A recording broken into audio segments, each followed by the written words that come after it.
Bonjour à tous, aujourd'hui nous sommes donc le 5 février 2023. Je fais cette vidéo aujourd'hui pour revenir sur l'actualité en Côte d'Ivoire, sur la marmaille de l'actualité politique en Côte d'Ivoire. Alors c'est aussi et pour célébrer la libération de Madame Poultcherik Balé, la très grande dame de Côte d'Ivoire, la première opposante à Monsieur Alassane Draman Ouattara. Voilà.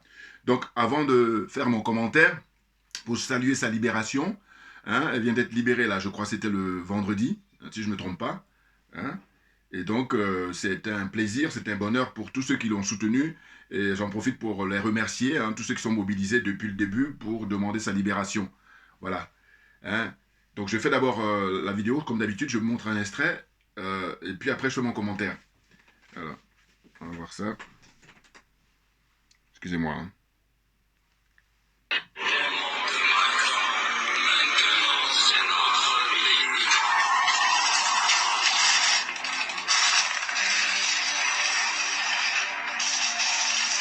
Ils sont nombreux. Je n'ai plus de munitions.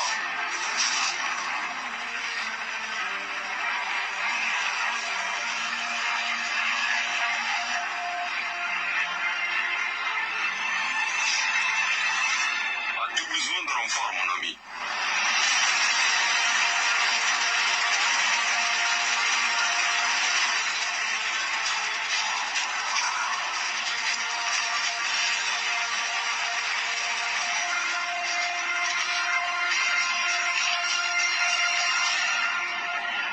Merci. Heureux d'aider, mon ami.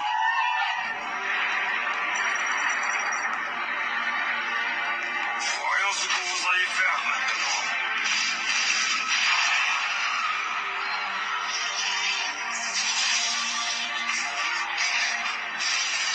Tu ne pourras jamais vaincre. La France va conquérir toute l'Afrique. On verra bien.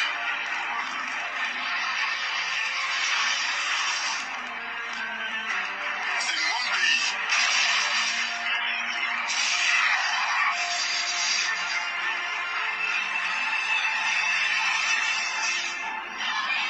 Bon travail. On vous a rapporté encore plus d'armes. Merci les amis. J'ai entendu dire que la Côte d'Ivoire a besoin d'aide aussi.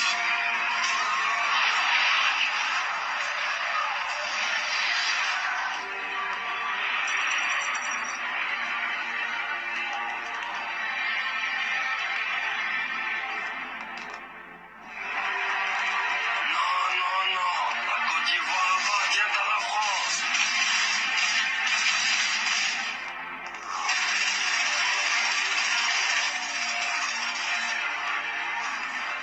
À bas l'impérialisme.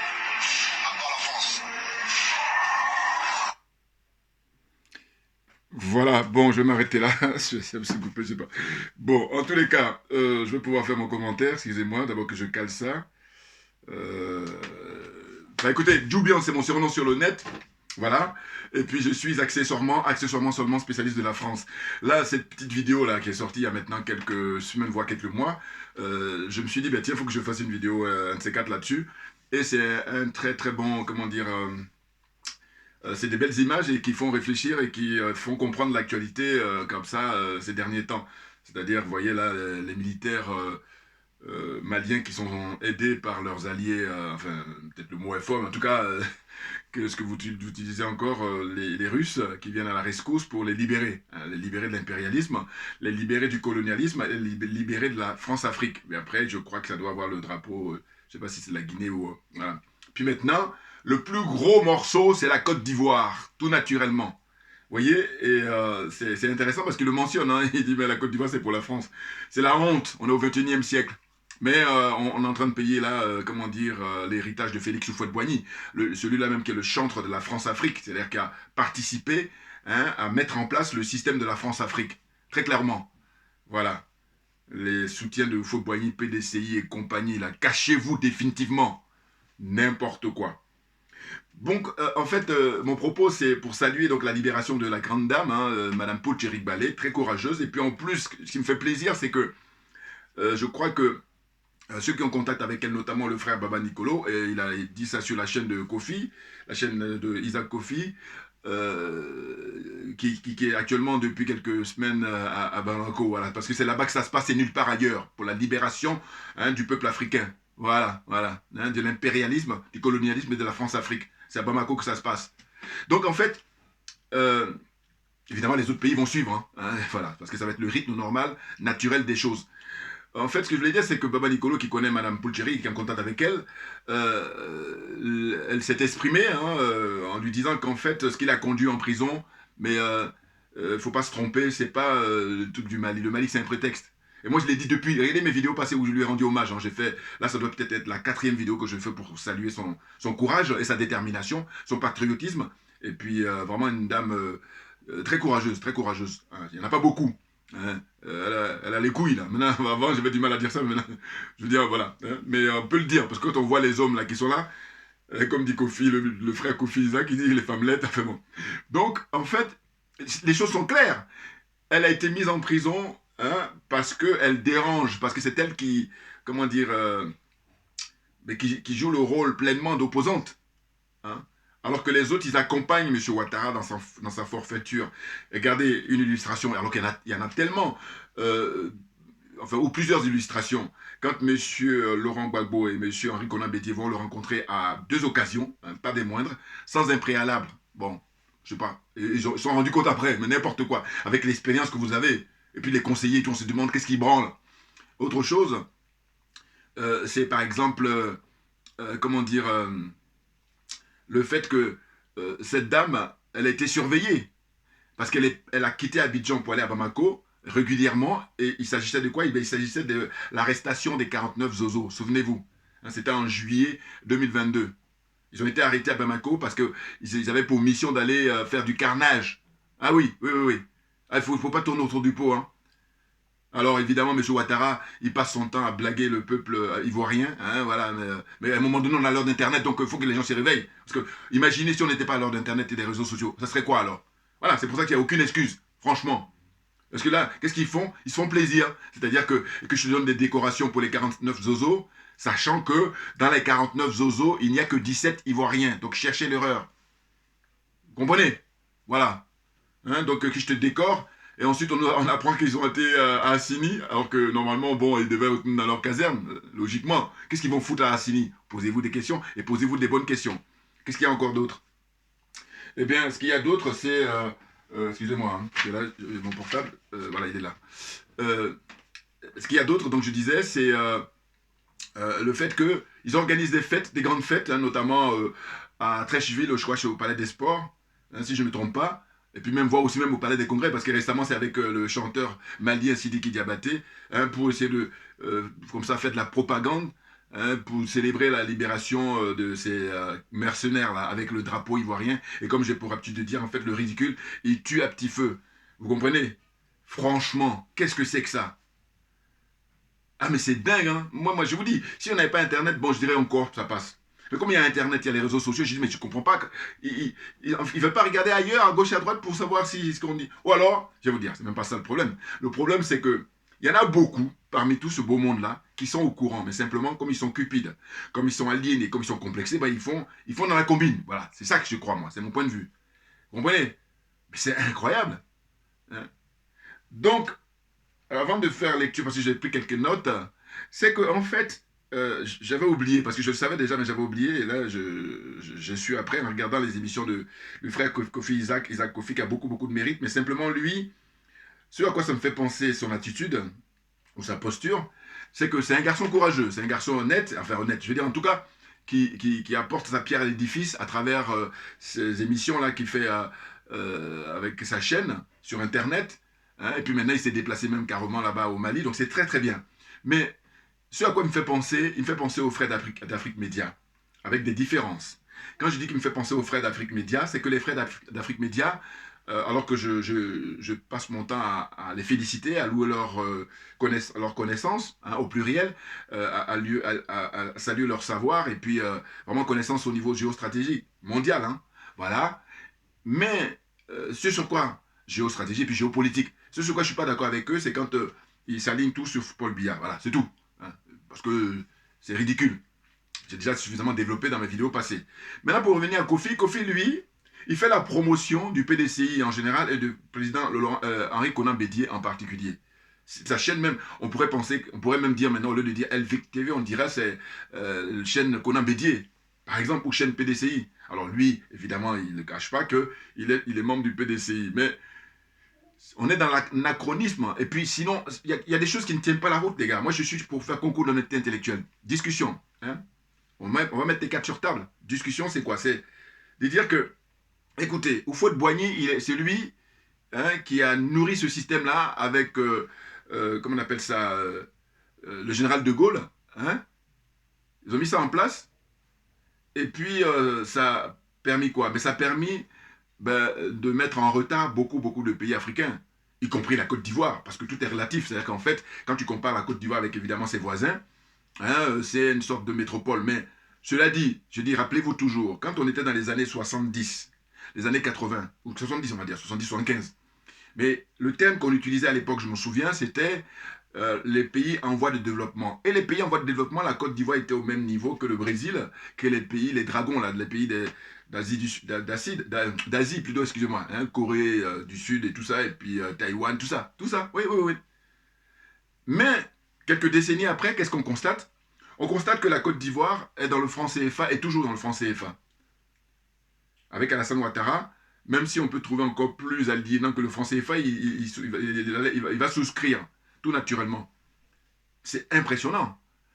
Et en fait, je ne trouve même pas les mots parce que je me dis, mais comment ça se fait que ces gens-là, avec les niveaux d'études qu'ils ont, enfin, je veux dire, c'est pas des... Enfin, bon, c'est vrai que j'ai tendance à parler de ça, mais c'est important parce que quand je dis c'est important, ce sont eux qui occupent toutes les postes pratiquement. À 99, c'est même pas à 100%. Et c'est la raison pour laquelle on se dit, bon, normalement, ils sont censés guider le peuple, libérer le peuple. Alors non, c'est le contraire. Et c'est pour cette raison-là que j'ai dit, bon voilà, vous avez fait votre temps, hein, et puis vous êtes resté bloqué au XXe siècle. Là, nous sommes au XXIe siècle, donc poussez-vous, vous allez laisser la place maintenant aux panafricains. Oui, bien entendu. Vous voyez?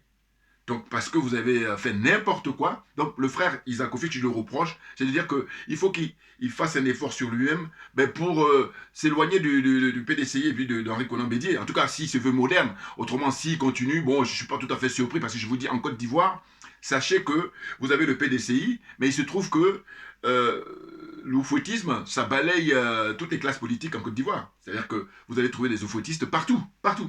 Alors, évidemment, tout c'est une question de degré, mais il y en a. Il y en a qui sont à 5%, il y en a qui sont à 25%, il y en a qui sont à 50%, il y en a... Voilà. Voilà, très clairement. Et j'ai dit que, d'ailleurs, faites-moi les commentaires, parce que alors, ceux qui sont critiques vis-à-vis du Faux-Boigny, je connais, comment on appelle ça, un monsieur dont j'oublie le nom là, qui est très qualifié, un journaliste historien très connu. Hein, bon, je vois qu'il a récupéré la forme parce qu'il avait eu des soucis de santé... j'oublie son nom là, mais bon, ceux qui connaissent, ils vont retrouver facilement. Et, voilà. Et c'est un des rares comme ça qui va critiquer Houphouët-Boigny. Mais sinon, critiquer Houphouët-Boigny, c'est tabou. Alors, je ne parle pas de M. Babo qui, lui, dans l'opposition, évidemment, le critiquait, donc c'était tout à fait naturel. Hein. Je veux dire même que si tu es opposant et que tu ne critiques pas celui qui est au pouvoir, ça n'a pas de sens. Et bizarrement, justement, c'est ce qu'on constate aujourd'hui. C'est-à-dire qu'ils ont du mal à dire les 4 vérités à M. Ouattara. Donc, vous n'êtes pas des opposants. C'est très clair. Et puis, je dis quoi? Je dis, bon, parce que ça me vient au fil de la pensée, là. Ceux qui souvent parlent de Charles Blé Goudé, je ne vais pas lâcher l'affaire. Pourquoi? Parce que je dis, mes explications sont très claires. Je dis que tant que le président Gbagbo, tant que le président Henri Konan Bédié, tant qu'ils sont en activité, eh bien, il faut foutre la paix à Charles Blé Goudé. Parce que ne lui demandez pas d'être plus royaliste que les rois. Les rois, c'est le président Gbagbo et c'est le président Henri Konan Bédié. Tout simplement. Parce que regardez, vous avez vu l'expérience de Mme Poutcherik Balé.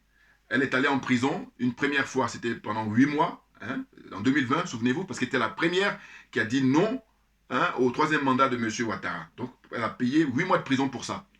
Et puis là, récemment, on préteste que oui, elle serait allée au Mali alors qu'elle n'a pas le droit et tout, mais il fallait, dans ce cas-là, interdire son interdiction de sortie. Voilà, parce qu'elle est sortie avec son passeport et tout ça, donc un vol régulier pour aller à Bamako. Donc voilà, tout est... Mais simplement, ils sont dans... Vous savez ce que je dis souvent? Je dis qu'ils font usage caricatural de leur connaissance, de leur savoir. Voilà, ça dit que c'est de moi-même. Hein. Je parle des diplômés africains, là. Mais oui, non, parce que, franchement, hein, c'est n'importe quoi. Ou alors, quand on regarde le score de M. Ouattara face à M. Kakabe, hein, lui, M. Ouattara a plus de 94% de voix, et Kakabe, il se retrouve à 1, je sais pas combien. Mais ça, c'est un usage caricatural de leur connaissance et de leur savoir. Et quand je dis ça, je ne parle pas seulement uniquement de M. Ouattara, je parle de ceux qui le soutiennent aussi, et ceux qui ont, le culot et l'indécence de faire des commentaires là-dessus, alors qu'ils devraient dénoncer l'imposture, dénoncer la mascarade, dénoncer le folklore, le ridicule. Mais non, la cupidité aidant, eh ben, ils font dans la combine, n'importe quoi. Vous voyez, donc ce que je veux dire, c'est que souvent, il y a des gens qui m'amènent des commentaires, disent, mais comment ça se fait qu'ils n'arrêtent pas de parler de Charles Blé Goudé? Je suis désolé, moi je me veux honnête. C'est vrai que je dis, moi, ma religion, c'est la vérité et la justice. Et que par conséquent, si le président Gbagbo, si les présidents Henri Konan Bédié, ils étaient à la retraite, c'est-à-dire qu'ils avaient, comment dire, ils disaient que voilà, on abandonne la vie politique parce que nous sommes âgés, hein, on a déjà fait notre temps, et donc on va se reposer tranquillement. C'est-à-dire l'autre à Daoukro, excusez-moi, et puis l'autre à Gagnoa là-bas. Voilà, hein, à Mama. Chacun dans son village, tranquille. Hein, puis maintenant, vivre la vie beaucoup plus détendue, et puis voilà. C'est pas le cas, ils disent qu'ils sont en pleine forme. Et dès quand on observe le président Henri Konan Bédié, vous voyez bien que les cheveux teints en noir, on a l'impression que c'est le plus jeune de tous les candidats. Bouillard, là c'est bon, on prenez ça gratuit. Mais c'est dingue. Donc c'est compte tenu de ça que je dis non, foutez la paix à Charles Blé Goudé. Et d'ailleurs, ce que beaucoup oublient, c'est que lui, il est dans le, comment on appelle ça, dans la sphère, hein, dans cette, comment dire ça, dans cet écosystème politique ivoirien. Donc il sait pour quelle raison il a cette posture-là.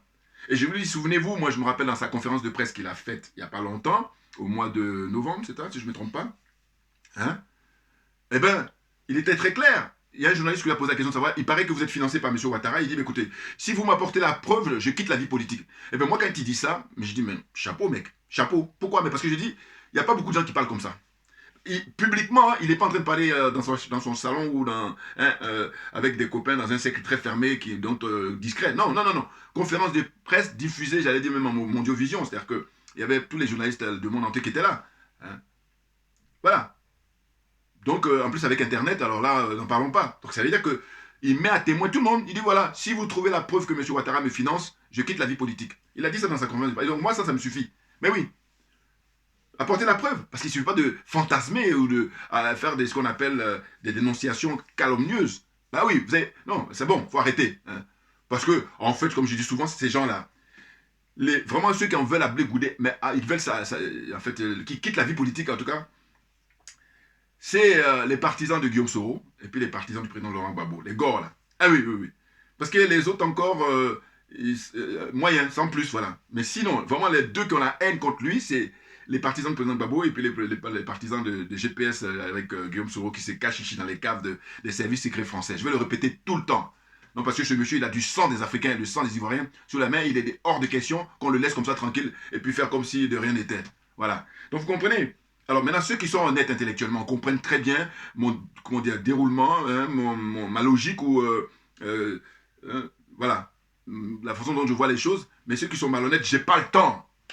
Bouya, on est bon là encore gratuit. Donc voilà, c'est ça en fait l'histoire. Et je dis donc si Mme Poulcherik Balé, elle se fait arrêter et qu'elle reste, là, la deuxième fois qu'elle s'est fait arrêter, là, elle est restée au moins plus de 5 mois. Hein. Au mois d'août, elle est arrêtée et puis là, on vient de la libérer en février, hein, début février 2023. Hein. Plus de 5 mois. Mais franchement, j'ai écouté justement là, chez Kofi, beaucoup d'intervenants. Hein, il y a beaucoup d'intervenants qui ont des interventions de qualité, très franchement. Mais par contre, où j'ai été déçu, c'est par exemple le frère Baba Nicolo, que j'aime beaucoup, hein, parce que j'ai déjà dit dans mes vidéos passées. Très souvent, je dis j'approuve ces analyses, mais là, où j'ai pas été d'accord, c'est que un moment, il dit quoi? Il dit voilà, parce que Kofi lui demande, mais à ton avis, à votre avis, qu'est-ce qui a fait qu'on a pu la libérer au final? Et lui, il dit, voilà, il y a l'intervention du président Gbagbo, il y a l'intervention du président Henri Konan Bédié, et puis il y a aussi surtout les gens qui se sont mobilisés depuis. Ça, c'est pas faux. Mais là où moi, justement, puis je dis merci à ceux qui ont inventé Internet, c'est que voilà, je vais donner maintenant mon point de vue. Bien évidemment, bien évidemment. C'est toujours du bon sens. Et je suis animé par la vérité, rien que la vérité. Je dis, dites-moi, si M. Ouattara a cédé à la pression de M. Gbagbo Laurent et de M. Henri Konan Bédié pour la libération de Mme Poulcherik Balé, écoutez bien, mais les gens qui sont en prison depuis 2010, les partisans du président Laurent Gbagbo qui sont en prison depuis 2011, hein, civils comme militaires, pour ne même pas dire surtout les militaires, qu'est-ce qu'il en est de leur situation, sachant qu'il y en a d'autres qui sont morts entre-temps? Qu'est-ce qu'il en est? Et donc là, quand on dit ça, je dis non, il faut arrêter. Voilà, je dis voilà vos limites. Et puis par contre, ils ont du mal parce que autant que moi, je vous dis, hein, moi, ce que je trouve dommage chez les frères et sœurs, c'est que je dis, mais moi, dès qu'il y a un frère qui a quelque chose, je dis non, allez, je le cite sans gêne. Alors qu'eux, ils ont du mal. Parce que je suis sûr qu'ils me connaissent, mais ils n'ont pas envie parce qu'ils ont trop les boules. Et je suis désolé pour vous. C'est la vérité. C'est la vérité qui est au service du plus grand nombre.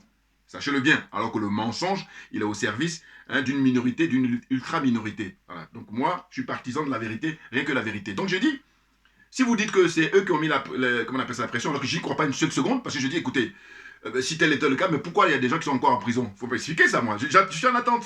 Ou alors, ils vont commencer à te saouler avec leur analyse. Non, c'est du bidon. Parce que c'est du simple bon sens. Et je dis, il n'y a même pas besoin d'aller faire une première année en Sciences Po. Simplement, quand on est honnête, on dit, ouais, mais attendez. Il se trouve que Mme Pulcheri, certes, elle a été arrêtée 2 fois, mais simplement avant qu'elle, on l'arrête, puisque elle, on a commencé la première arrestation, c'était en 2020. Mais avant 2020, il y a des gens qui croupissent dans les prisons de Côte d'Ivoire, notamment, ou en particulier à la Maca, à Abidjan, des prisonniers politiques depuis 2011. Donc, qu'est-ce qu'il en est de leur situation à ces gens-là? Hein? Il y en a beaucoup dont on ne sait même plus de nouvelles, et on pense même qu'il y en a beaucoup qui sont morts. Il y en a beaucoup qui sont, comment dire, dans des états de santé très fragiles, hein? Et ils sont abandonnés, les pauvres, à eux-mêmes. On aurait pensé, quand le président Gbagbo est rentré en Côte d'Ivoire en juin 2021, on aurait pensé à un tremblement de terre politique, au sens où ils l'ont humilié en Mondiovision. Maintenant, quand il revient, il doit dire, bon voilà, on va mettre les cartes sur table et c'est pas négociable. C'est-à-dire qu'avant d'aller rencontrer M. Ouattara une première fois, monsieur commençait à libérer déjà tous les prisonniers politiques. C'est impréalable, indiscutable. Oh là, il n'a pas fait ça. Voilà. Mais c'est dû à quoi? Mais c'est dû au fait que, bon, il y a lui, mais il y a son entourage, c'est-à-dire les gens qui le conseillent. Voilà. Ils sont tous des France-Africains, je vous le dis, à qui veut l'entendre. C'est-à-dire que c'est des gens, ils ont un pied avec la France-Afrique et puis ils ont un pied avec le peuple. C'est pour ça qu'on en est là, hein, très clairement. Mais cette vidéo-là que je fais, je vais vous dire, je vais aller encore plus loin. C'est quoi? C'est que je dis, écoutez, j'ai eu pour habitude là, de dire dans pas mal de mes vidéos passées que on va gagner du temps si Ouattara, Ouattara, lui, il est dans son, comment dire ça, dans son écosystème, j'allais dire, de servitude. Donc on a l'habitude, lui, il se cache pas. Donc les choses sont claires. Donc c'est pour ça que je dis que ça, j'aime bien, parce qu'on gagne du temps, même si on n'est pas d'accord. Parce qu'il y en a d'autres là, qui disent que, voilà, ils sont pour le peuple, et puis ils sont dans du flou. Hein, notamment en faisant un concours pour élire Adama Bictogo en tant que président de l'Assemblée nationale. Est-ce que ça a du sens? Et est-ce que ça aussi, c'est le fait de Blé Goudé? Donc arrêtez un peu. Vous êtes malhonnête, mais ça dépasse l'entendement, là. C'est pas possible. Regardez les exemples que je vous donne là. Qu'est-ce que vous avez à répondre? Qu'avez-vous à répondre? Donc calmez-vous et puis soyez sincère, soyez honnête. Et ça, si vous l'êtes, c'est au service du peuple. Voilà. Donc ce que je voulais dire, c'est que, en fait, je disais au président Gbagbo et au président Henri Konan Bédié, eh bien, écoutez, les jeunes, comment dire, colonels au Mali, hein, ils sont en train de faire le travail pour toute l'Afrique. Mais il se trouve que vous pouvez accélérer le mouvement en leur donnant un coup de main. Or, j'ai dit comme ça, hein, parce que moi je ne suis pas seulement dans la critique, je fais des propositions. J'ai dit, bon voilà, ce que vous avez à faire, c'est d'organiser une conférence de presse. Et d'ailleurs, j'ai vu qu'il y a, comment dire, des intervenants à Chocofi qui ont parlé de ça, mais pas forcément mais c'est pas mal, parce que ça se rejoint. Hein, ils ont dit que, là je vais tout à l'heure faire lecture, hein, parce que c'est très intéressant, on est en pleine actualité, mais je vais d'abord faire mon développement, et puis je vais faire la suite. C'est par rapport au prix Félix Houphouët-Boigny. Vous imaginez? Bon, donc je poursuis là. Je dis, voilà, là maintenant, ce que je demande, c'est que je dis, comme j'ai dit par le passé qu'il convoque une conférence de presse pour justement dire au monde entier que nous en avons marre de l'impérialisme, nous en avons marre, nous n'en voulons plus de la France-Afrique, nous n'en voulons plus du colonialisme. Ils disent juste ça, et ils disent que la conférence de presse est terminée. Voilà, hein, les journalistes peuvent rentrer chez eux. Mais là maintenant, à partir d'aujourd'hui, hein, j'ai eu l'idée là il y a quelques jours, c'est que je dis, mais attendez, on va aller encore beaucoup plus en profondeur et beaucoup plus, comment dire, percutant. Écoutez bien les frères et sœurs. Je dis, comme on voit et qu'on constate qu'au Mali, les colonels ont réussi à expulser, hein, à virer l'armée française, les bases militaires qui étaient établies au Mali sont tous évacués. Eh bien, pareil pour le jeune capitaine Ibrahim Traoré au Burkina Faso, il vient d'arriver, ça fait maintenant 4-5 mois, hein, depuis le mois de septembre, et là, il annonce la couleur en demandant aux militaires français de quitter aussi le territoire, hein, comment dire, du Burkina Faso, même s'ils sont moins nombreux que les contingents qui étaient implantés au Mali. Donc ça fait déjà 2 pays là, direct. Troisième, c'est le président Touadéra en République centrafricaine, élu en plus en tant que civil. Donc ça veut dire que là encore, M. Gbagbo, vous qui êtes civil, ça peut vous aider. Mais voilà, donc c'est en cela que je dis, bon voilà, le président Gbagbo, le président Henri Konan Bédié, vous tenez une conférence de presse, là on est en février 2023, voilà, hein, avant la fin du mois de février 2023, et ce dont il sera question, puisque j'ai vu que là j'ai lancé mon appel, j'ai fait mes propositions, ça n'a pas un truc, mais là je continue, parce que l'espoir fait vivre. Écoutez bien, lors de cette conférence-là, maintenant, la nouvelle idée que j'ai eue, c'est de dire que vous, en tant que président de la Côte d'Ivoire par le passé, par votre expérience, Henri Konan Bédié et M. Laurent Gbagbo, vous demandez la fermeture ou les fermetures de toutes les bases militaires françaises en Afrique. Voilà. Et vous enfoncez le clou et vous demandez la fermeture des bases militaires françaises en Côte d'Ivoire. Sans délai, immédiatement. Fin de la conférence de presse. Voilà. Et je dis que si vous faites ça, qui est un préalable pour notre libération et pour gagner du temps, eh bien le peuple africain, en général, et la jeunesse africaine en particulier, jeunesse de Côte d'Ivoire y compris, eh bien ils auront bien reçu le message. Et eux, maintenant, ils vont se charger d'assurer le service après-vente. Comprenne qui veut, comprenne qui peut. Bouya, là encore on est bon, c'est gratuit. Bon, maintenant j'enchaîne. En fait, on a appris quoi? Ça, c'est quand je suivais l'émission de Kofi là, et ils en ont parlé. C'est à propos du prix Félix Houphouët-Boigny. Bon, alors, d'aucuns, quand ils parlent de ça, excusez-moi, il faut que je retrouve, hein, parce que c'est toujours pareil. Excusez-moi. Le prix Félix Houphouët-Boigny, voilà, c'est ça.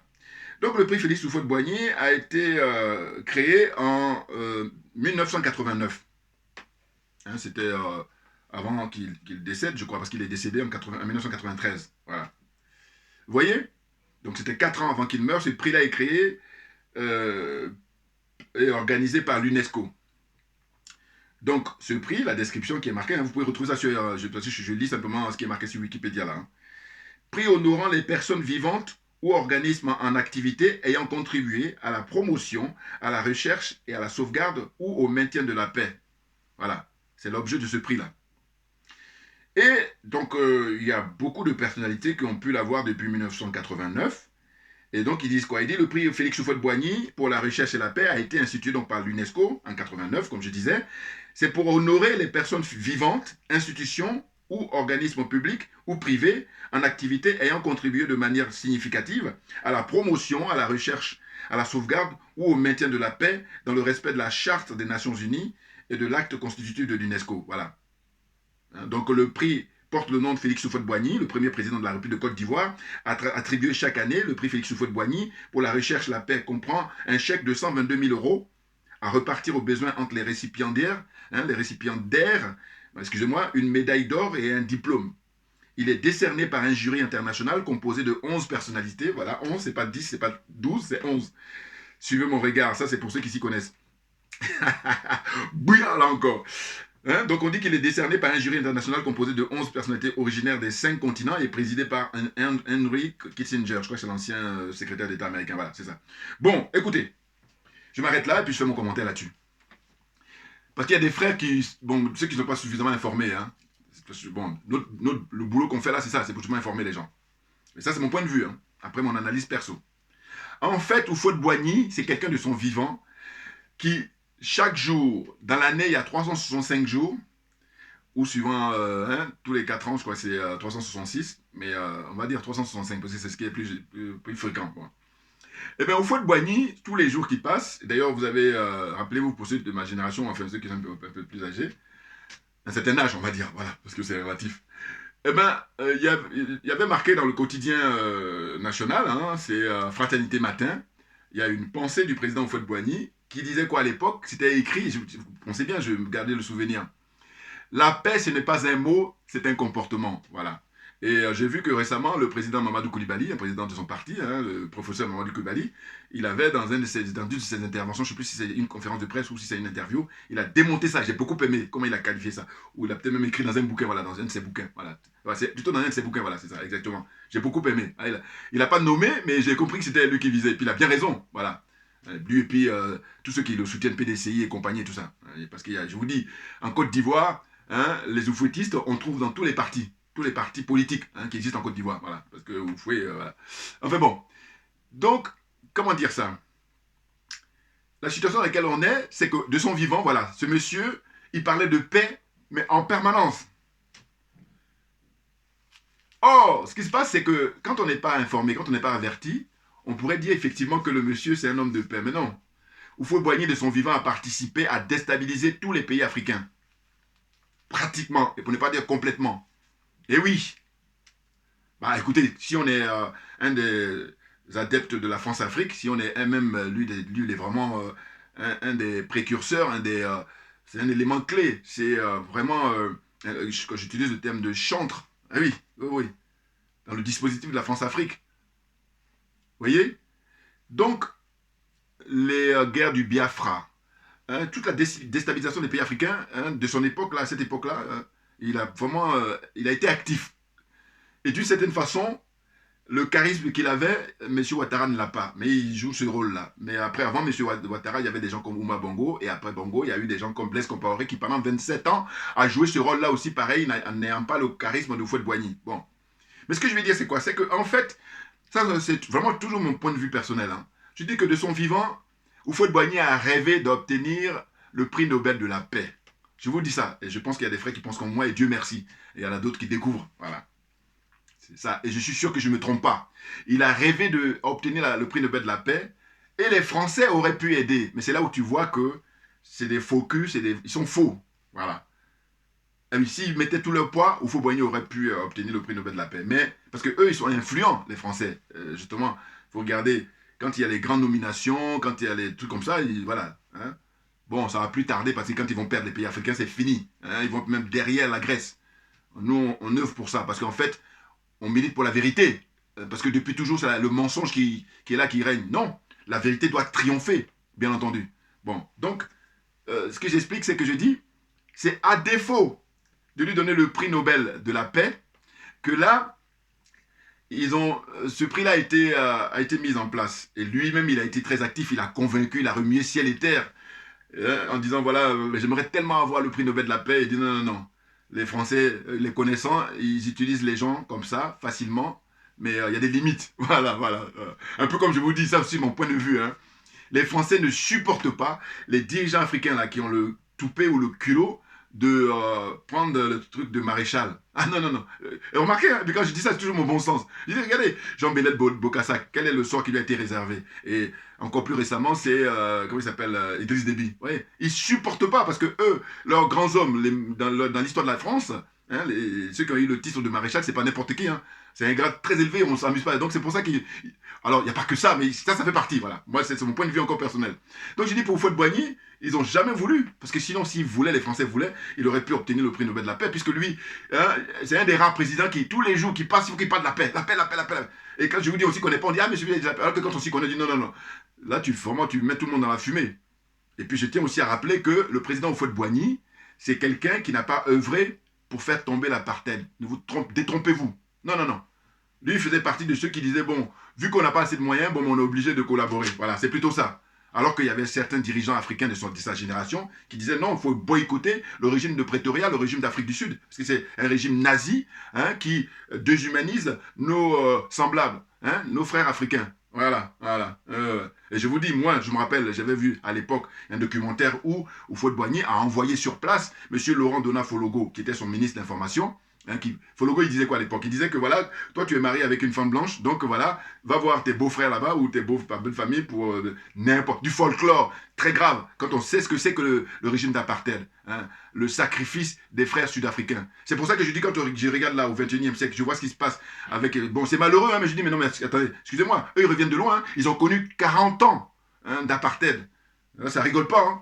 Ça n'a rien à voir avec quand je dis ça n'a rien à voir, bon, c'est vrai que les pays francophones, là, ils ont connu aussi la période comment dire, d'esclavage et tout ça. D'accord, mais, sauf que l'apartheid, c'était après.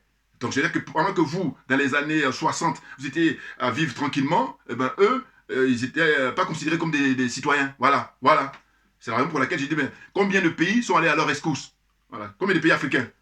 Donc, je dis, calmez-vous, calmez-vous, et puis allez fouiller de l'histoire. Voilà.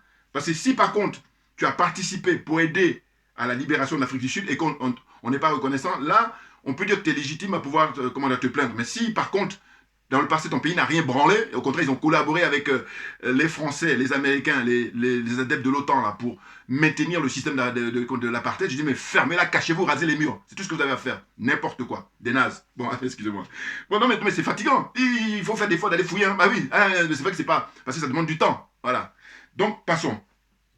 Donc, pour moi, hein, ce prix-là, qui est doté de, on dit quoi, 122 000 euros, eh bien, cette année 2023, là, voilà, eh ben, le 7 et le 8 février, c'est-à-dire dans 3-4 jours, là, voilà, hein, le 7 c'est un mardi, et puis le 8 c'est mercredi, et bien donc mardi, mercredi, pendant 2 jours là, eh ben, il y a beaucoup de célébrations là-bas pour la remise du prix. Alors habituellement, le prix il est décerné à Paris, ici à Paris, parce que c'est ici à Paris qu'il y a le siège de l'UNESCO, vous comprenez? Sachant que l'UNESCO, c'est la branche culturelle hein, de l'ONU. Hein, voilà, l'organisation mafieuse. Je suis désolé, maintenant c'est l'heure de mettre les cartes sur table. Parce qu'on a vu, avec le recul, hein, quelle était votre motivation, quel était votre paradigme. Voilà.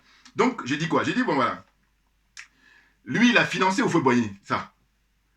Donc, le prix Félix Houphouët-Boigny, c'est le fait qu'ils ne lui ont pas donné le prix Nobel de son vivant, hein, jusqu'à ce qu'il quitte le pouvoir, jusqu'à ce qu'il quitte cette terre, voilà, des hommes. Et c'est pour ça qu'ils ont mis ce prix-là pour au moins perpétuer, comment on appelle ça, en œuvre politique. Par exemple. Sauf que j'ai dit, bon, mais moi, comme je suis partisan de la transparence, j'ai dit, mais on sort les cartes pour savoir qui est-ce qui est à l'origine du malheur des pays africains aujourd'hui. Et c'est ainsi que j'ai dit au frère Isaac Kofi, j'ai dit, mais fais un effort sur toi-même pour t'éloigner de ça. Mais si tu veux continuer, c'est que tu es complètement has-been. Tu es dans une situation d'anachronisme. Bah oui. Ah non, moi, c'est pour ça qu'il y a beaucoup de frères ivoiriens là-haut, je sais pas, j'ai dit, mais je suis désolé pour vous. Voilà, parce que vous êtes dans quel délire hein? Quelle est de votre optique? Est-ce que vous pensez que ce qui est intéressant, c'est plutôt de dire la vérité ou plutôt de cacher des trucs que n'importe quoi? Non, moi j'ai dit, une fois qu'on a compris, on met tout sur la table. Pourquoi? Parce que je milite pour que tout le monde soit gagnant. Et j'ai dit que quelqu'un me dise le contraire de mon argumentation là? N'importe quoi. Bon, enfin. Donc voilà, on est dans cette situation-là. Et donc cette année, qui est-ce qui est désigné pour à qui on va remettre le prix? Eh bien, donc je disais qu'auparavant, c'était à Paris que ça se déroulait, chaque année, pour donner les prix. Là, comme il y a eu le Covid, donc je crois qu'il y a eu des flottements, là, enfin, ça a été suspendu, mais ça a repris, là. Mais, avant cette année, on nous a précisé, là encore pareil, j'ai regardé dans l'émission de Kofi, la précision, c'était quoi? C'était que le gars qui a obtenu le prix précédemment, c'était le premier ministre, je crois, éthiopien. Mais il n'a pas eu de célébration officielle. Oh là, que fait M. Ouattara? Voilà, c'est là lui maintenant, comme il a domestiqué la classe politique ivoirienne, donc voilà, il est toujours dans son délire, hein, dans sa démarche naturelle. Et bien lui, il a décidé de faire qu'on organise la remise du prix Félix Houphouët-Boigny pour la paix, hein, le prix qui porte le nom de Félix Houphouët-Boigny, à Madame Angela Merkel, c'est l'ancienne chancelière allemande, qui est restée au pouvoir avec je ne sais plus combien de mandats là, en tout cas elle est restée longtemps au pouvoir. Bon. Mais ceux qui s'y connaissent, ils ont compris quoi? Ils ont compris que M. Ouattara veut redorer son blason, mais c'est surtout que il veut, à travers cette action-là, ces événements-là qui vont se passer le mardi 7 et le 8, mercredi 8, d'une certaine façon, là, il faut lire entre les lignes, c'est que Mme Merkel est restée longtemps au pouvoir. Donc lui, d'une certaine façon, c'est essayer de dire, vous voyez, hein, je peux faire pareil comme elle, hein, c'est pour ça que je lui donne ce prix-là. Alors il ne dit pas, mais voilà, ceux qui ont compris, on comprend très vite hein, quelles sont ses manœuvres, hein, il cache son jeu, mais bon, voilà, il faut comprendre. Et maintenant, il demande à qui? Il demande au président Gbagbo et surtout au président Henri Konan Bédié de venir, comme il fait chaque année, parce que lui, étant donné qu'il est l'héritier comment dire, Houphouët-Boigny, hein, c'est le fils, je rappelle encore ceux qui ne le savent pas, ceux qui le savent tant mieux, mais Henri Konan Bédié, il est le fils naturel de Félix Houphouët-Boigny, c'est-à-dire que Houphouët-Boigny l'a eu hors mariage, voilà. Et quelqu'un comme moi qui a fait Dimokro, je parle en connaissance de cause. Bon, regardez mes anciennes vidéos, puis vous allez voir, j'ai déjà développé là-dessus, donc je ne vais pas revenir là-dessus. Bon, donc, ce qui se passe, c'est quoi? C'est que, là, dans l'émission de Kofi, il y a plein de frères et sœurs qui appelaient pour dire non, que M. Gbagbo et M. Henri Konan Bédié, ils boycottent, qu'ils n'aillent pas, parce que là, il veut profiter, mais pour les utiliser comme il a pu le faire auparavant. Donc, à la limite, qu'ils fassent comme ils ont pu faire le 7 août dernier, où ils ont refusé d'aller assister au défilé militaire quand ils ont été conviés par M. Ouattara. Voilà, c'est ce que disent la plupart des gens. Et j'ai bien aimé, il y a même un frère qui a appelé, qui a dit, écoutez, si jamais M. Gbagbo et M. Henri Konan Bédié, s'ils y vont à l'invitation de M. Ouattara là, pour la remise le prix à Mme Merkel, eh bien, tous les Ivoiriens, on doit tourner le dos à ces gens-là, parce qu'en fin de compte, ils ne roulent pas pour le peuple, ils roulent pour eux-mêmes. Il faut que les choses soient claires. Ben voilà, vous comprenez? Ah ben bien entendu. Non mais franchement. Et puis déjà, il faut vérifier, Madame Angela Merkel, qu'est-ce qu'elle a fait concrètement pour l'humanité. Peut-être pour son peuple. Mais son peuple, c'est pas l'humanité. Et encore, faudrait voir. Parce qu'en fait, la manière dont elle a quitté la scène politique, il faut aller sonder maintenant le peuple allemand. Il faut aller sonder les Allemands, c'est-à-dire faire des sondages. Aujourd'hui, en 2023, qu'est-ce que vous pensez, Mme Merkel? Ce serait intéressant. Je ne suis pas sûr qu'elle ait un gros succès. Parce qu'en fait, elle aurait pu quitter le pouvoir. Parce que le pouvoir, c'est ça, en fait. Elle, dans son cas, comme la plupart des gens d'ailleurs, c'est que entrer, c'est une chose, mais la sortie, c'est là où c'est... donc, un peu comme, vous savez, un artiste, quand il monte, être connu, c'est une chose, mais c'est de se maintenir, voilà, c'est là qu'est le plus dur. Donc elle, pour un homme politique, c'est la sortie. Donc je pense qu'elle n'a pas sorti au moment où il fallait, voilà. Et c'est la raison pour laquelle on peut se demander pourquoi on lui donne ce prix-là. On se moque, on insulte l'intelligence des Africains, je vous dis depuis toujours, et ça c'est un cas pratique, la remise du prix au feu de Boigny à Mme Angela Merkel. Alors que, normalement, comme on dit, c'est un prix qui est destiné à œuvrer pour les gens qui travaillent tous les jours au quotidien pour la paix. Eh bien, écoutez, moi, Mme Poulteri Balé, on pourrait lui donner ce prix-là, tout naturellement, et pas attendre 2025 ou jamais, par exemple. Et puis, il y en a d'autres personnes aussi, qui, eux, ont milité tous les jours pour les droits de l'homme. Voilà, ça a du sens. Mais là, lui donner ça, c'est simplement que M. Ouattara et puis ses copains ou ses potes de l'OTAN, là, ils se font plaisir. Mais donc, il appartient maintenant aux Ivoiriens en général et à la classe politique ivoirienne de comprendre définitivement les choses et ne pas continuer comme ça, dans la servitude volontaire et pour, comment on appelle ça, l'intérêt de M. Ouattara. Voilà, c'est tout.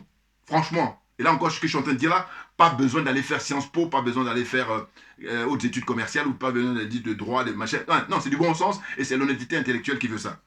Très clairement. Donc vous voyez, Madame Angela Merkel. Et donc, du coup, je crois dans l'émission de Kofi, d'ailleurs, ils insistaient pour dire, mais pourquoi le Premier ministre, d'Éthiopie, alors que lui, Dieu seul sait qu'il a eu du travail, là, parce qu'il a été confronté à une guerre, justement, qui a été mise par les adeptes de l'OTAN pour l'emmerder, alors qu'il travaille bien. Tous les Éthiopiens sont contents de son travail, le Premier ministre éthiopien, et surtout la diaspora éthiopienne, notamment ceux qui vivent aux États-Unis, voilà, parce que on voit le train de vie, on voit, le niveau de vie des Éthiopiens, tout ça, bien développé, ça se développe bien, notamment le barrage là qu'il a mis en route, en place. Ils font tout pour en fait retarder la marche normale du développement des pays africains. Très clairement. Voilà. Ah oui, non, mais c'est un plaisir de faire des vidéos parce que je dis, il y a des gens qui ont pourtant des postes importants pour pouvoir justement faire évoluer l'esprit des gens, mais non, ils sont corrompus, ils sont aliénés, ils sont complexés et du coup, voilà, ils font un usage caricatural de leurs connaissances. Malheureusement. Bouillard, alors on est bon encore. Donc, alors, j'ai même oublié que j'avais pris des notes, rapidement. Bon, les notes en général, c'est ce que j'ai dit là, c'est pour ne pas oublier que je note, voilà. Donc, je dis, Mme Poulteri Balé a été libérée grâce à la pression des autorités maliennes, voilà, très clairement. Ah oui, voilà, c'est ça. Eh oui, je dis, c'est sans doute dans le mémorandum qui a été signé entre la Côte d'Ivoire, par la Côte d'Ivoire, entre M. Ouattara et les dirigeants maliens, voilà, c'est sans doute que ça a été mentionné, ils ont dû exiger sa libération. Voilà, donc moi je crois plus à ça. Et non pas M. Gbagbo et puis M. Henri Konan Bédié. Mais je dis, mais si eux, comme vous dites qu'ils ont œuvré là, pourquoi maintenant il y a encore des gens, parce que ça c'est le comble ça, c'est une insulte à ces partisans qui sont encore en prison là-bas. Donc il faut arrêter. Ils n'ont même pas le courage de dire ça, mais si vous n'avez pas le courage, parlez de moi. Non mais c'est parce que c'est fatigant. Moi il y a un truc qui me fatigue, c'est vraiment quand les gens ne sont pas honnêtes. Mais je suis désolé, mais bon, qu'est-ce que vous voulez? Bref, oui, mais c'est la vie qui est comme ça. Donc sa libération, la libération de Mme Poulteri Balé est uniquement due, cela est dû, voilà, comment on appelle ça, aux autorités maliennes, voilà, principalement, et puis aussi les gens qui sont mobilisés, la société civile et tout ça. Mais M. Gbagbo et M. Henri Konan Bédié, avec l'influence qu'ils ont pour libérer Mme Poulteri Balé, qu'est-ce qu'il en est de tous les autres prisonniers, voilà, ça c'est ce que j'ai dit tout à l'heure, les autres prisonniers politiques dans les prisons de Côte d'Ivoire, c'est ce que j'ai dit, avec une majorité partisane du président Gbagbo, voilà, ils sont toujours en prison là.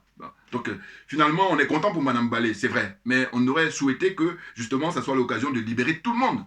Pourquoi là on la libère elle toute seule et puis il y en a plein encore qui restent, sachant que elle a été attrapée récemment, 2020, bon, et puis ensuite en 2022 là, mais il y a des gens depuis 2011 qui complissent en prison, il y en a même qui sont morts, voilà, on fait comment? Et voilà, la classe politique ivoirienne. Donc M. Ouattara a fait décorer les 49 Zozo, je l'ai dit déjà, ah mais non, mais je vous dis, c'est la marmaille, là le terme il est approprié, vous trouvez encore un mot un peu plus, j'allais dire, fort même pour les caractériser. Il y a aussi une très grande fête organisée, bon ça je l'ai déjà dit hein, pour les Ozo, là, les 49, je l'ai déjà dit ici, la solution qui va libérer le peuple ivoirien africain et surtout les 15 pays de la zone franc CFA, c'est que les présidents Gbagbo et Bédié puissent tenir une conférence de presse la plus courte de leur expérience politique. C'est ce que j'ai dit, c'est d'exiger la fermeture immédiate de toutes les bases militaires françaises en Afrique, et y compris et en particulier la base militaire 43e Bima et toutes les bases militaires en Côte d'Ivoire. Voilà, vous comprenez? Et donc c'est clair, c'est ça. Hein? Forte des expériences des dirigeants maliens et du Burkina Faso et de la République centrafricaine, parce qu'eux, ils ont réussi, vous voyez, à faire partir les bases militaires françaises. Voilà, c'est une question de volonté, volonté politique. Et c'est ce qui manque cruellement hein, aux hommes et aux femmes politiques en Côte d'Ivoire. Je suis désolé. Merci à vous tous pour votre attention. J'ai fait ce que je pouvais. J'espère que j'ai été compris. Et puis, on lâche rien. Et comme j'ai pour habitude de dire, parce que c'est nous qui avons raison et personne d'autre. Voilà. Merci bien pour votre attention et à bientôt.